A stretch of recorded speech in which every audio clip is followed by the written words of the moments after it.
नमस्कार दोस्तों, स्वागत करता हूं आपके अपने YouTube channel the Vinay Kumar show में। यह बीपीएससी ट्री 3.0 का क्लास 6 to 8 का जनरल स्टडीज का पेपर है, जिसमें विज्ञान से कुछ प्रश्न पूछे गए थे और ये प्रश्न किस बुक से और कहां से पूछे गए थे, आइए देखते हैं। हमारा पहला प्रश्न है कि पाचन के बाद प्रोटीन किस में परिवर्तित होते हैं। Option A starch, B carbohydrate, C amino acid, D उपयुक्त में से एक से अधिक, ई उपयुक्त में से कोई नहीं। इसमें यह पूछा जा रहा है कि पाचन के बाद प्रोटीन किस में परिवर्तित हो जाते हैं। तो ये क्वेश्चन पूछा गया था एनसीईआरटी की क्लास 10th की बुक से। लेसन था जैव प्रक्रम। देखिए यहाँ बुक में लिखा है कि इसमें उपस्थित एंजाइम अंत में प्रोटीन को अमीनो अम्ल, जटिल कार्बोहाइड्रेट को ग्लूकोज में तथा वसा को वसा तथा ग्लिसरॉल में परिवर्तित कर देते हैं। अर्थात पाचन के बाद प्रोटीन अमीनो अम्ल में परिवर्तित हो जाता है। इस प्रकार इस क्वेश्चन का आंसर होगा एमिनो एसिड। अच्छा, प्रोटीन अमीनो अम्ल में परिवर्तित होता है, इसका जिक्र एनसीईआरटी की ही बुक क्लास 7th में भी किया गया है। देखिए यहाँ से मैं पढ़ना शुरू करता हूँ।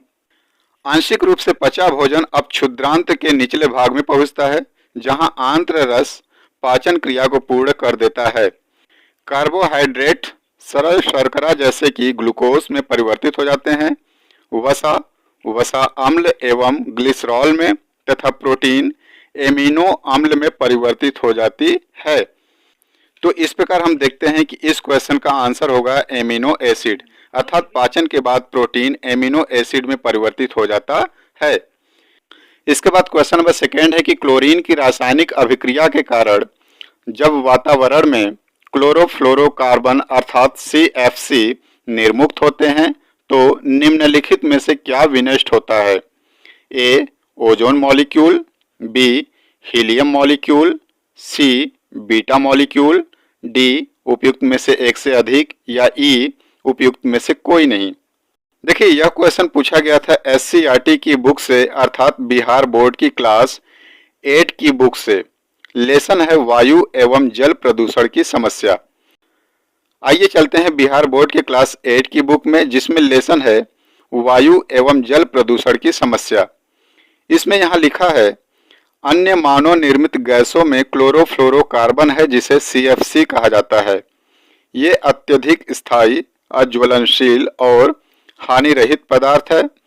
इनका उपयोग रेफ्रिजरेटरों, एयर कंडीशनर तथा एरोसोल फुहारों में होता है, परंतु इनके स्थायी होने के चलते ये वायुमंडल में लंबे समय तक रहकर ऊपरी परत तक पहुंच जाते हैं, जहां ओजोन होता है। सूर्य की पराबैंगनी किरण CFC को तोड़कर क्लोरीन बना देता है। क्लोरीन का एक परमाणु 1 लाख ओजोन को नष्ट कर देता है। देखिए यहाँ पे स्पष्ट शब्दों में लिखा है कि सूर्य की जो पराबैंगनी किरण है वो CFC को तोड़कर क्लोरीन बना देता है और फिर क्लोरीन की रासायनिक अभिक्रिया के कारण ये ओजोन को नष्ट करता है। अर्थात यहाँ पे इस क्वेश्चन का आंसर जो होगा वो ऑप्शन नंबर ए होगा, ओजोन मॉलिक्यूल। अगला प्रश्न क्वेश्चन नंबर 3 है, रक्त में कौन सा तरल माध्यम होता है। ऑप्शन ए प्लाविका अर्थात प्लाज्मा, बी लसिका अर्थात लिम्फ, सी बिम्बाणु अर्थात प्लेटलेट, डी उपयुक्त में से एक से अधिक या ई उपयुक्त में से कोई नहीं। तो यह क्वेश्चन पूछा गया था एनसीईआरटी की क्लास 10th की बुक से। लेसन है जैव प्रक्रम। आपका पहला क्वेश्चन भी इसी लेसन से पूछा गया था कि पाचन के बाद प्रोटीन किस में परिवर्तित होते हैं, और ये वाला भी क्वेश्चन इसी लेसन से पूछा गया है। आइए देखते हैं कहाँ लिखा है। तो देखिए यहाँ स्पष्ट अक्षरों में लिखा है कि रुधिर में एक तरल माध्यम होता है जिसे प्लाज्मा कहते हैं। अच्छा यही नहीं, इसका जिक्र एनसीईआरटी की क्लास 7th की बुक में भी है। लेसन है जंतुओं और पादप में परिवहन। ये देखिए यहाँ परिसंचरण तंत्र के अंतर्गत रक्त टॉपिक है, जिसमें यहाँ लिखा है रक्त एक तरल से बना है जिसे प्लाज्मा कहते हैं। इस प्रकार इस क्वेश्चन का आंसर होगा ऑप्शन नंबर ए अर्थात प्लाविका अर्थात प्लाज्मा।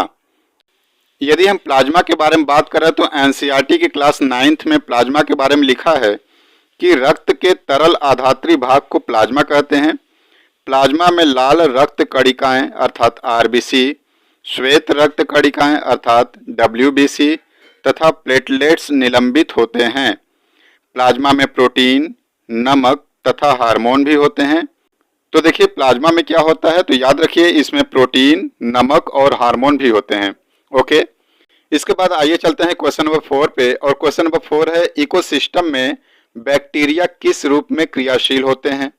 ए अपघटक, बी द्वितीयक उपभोक्ता, सी उत्पादक, डी उपयुक्त में से एक से अधिक या ई उपयुक्त में से कोई नहीं। ये प्रश्न पूछा गया था एनसीईआरटी की क्लास 7th की बुक से। लेसन का नाम है 1 हमारी जीवन रेखा। इसमें लिखा है पादपों और जंतुओं के मृत शरीर को ह्यूमस में परिवर्तित करने वाले सूक्ष्म जीव अपघटक कहलाते हैं। अब ये बैक्टीरिया क्या है? एक सूक्ष्म जीवी तो है और ये भी अपघटक की ही श्रेणी में आएंगे। तो इस प्रकार इस क्वेश्चन का आंसर हो जाएगा ऑप्शन नंबर ए अर्थात अपघटक। इकोसिस्टम में बैक्टीरिया अपघटक के रूप में क्रियाशील होते हैं। और ये लास्ट क्वेश्चन है, प्रतिदीप्त ट्यूब में प्रायः किस पदार्थ का उपयोग किया जाता है? ऑप्शन ए सोडियम ऑक्साइड तथा आर्गन, बी सोडियम वाष्प तथा नियॉन, सी मरकरी वाष्प तथा आर्गन, डी उपयुक्त में से एक से अधिक या ई उपयुक्त में से कोई नहीं। चूंकि इसे ढूंढने पर नहीं मिला कि किस बुक से है, लेकिन इसका जवाब है मरकरी वाष्प तथा आर्गन। अगर आप बीपीएससी ट्री 3.0 की या 4.0 की तैयारी कर रहे हैं तो मैं आपको यही सजेस्ट करूंगा कि आप एनसीईआरटी और एससीईआरटी की बुक पर फोकस करिए, इधर उधर मत भटकिए।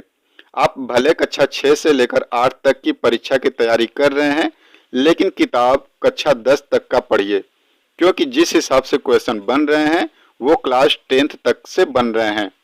और ज़्यादातर एनसीईआरटी की बुक से, जैसा कि आपने जनरल स्टडीज वाले पोर्शन में ही हिस्ट्री के क्वेश्चन देखे थे, उसमें क्वेश्चन एनसीईआरटी से ही बन रहे हैं।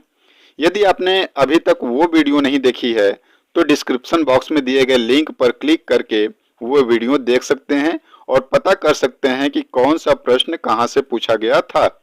तो आज के वीडियो में बस इतना ही। मिलते हैं अगले वीडियो में, तब तक के लिए हमें इजाज़त दीजिए अपने दोस्त विनय को। नमस्कार।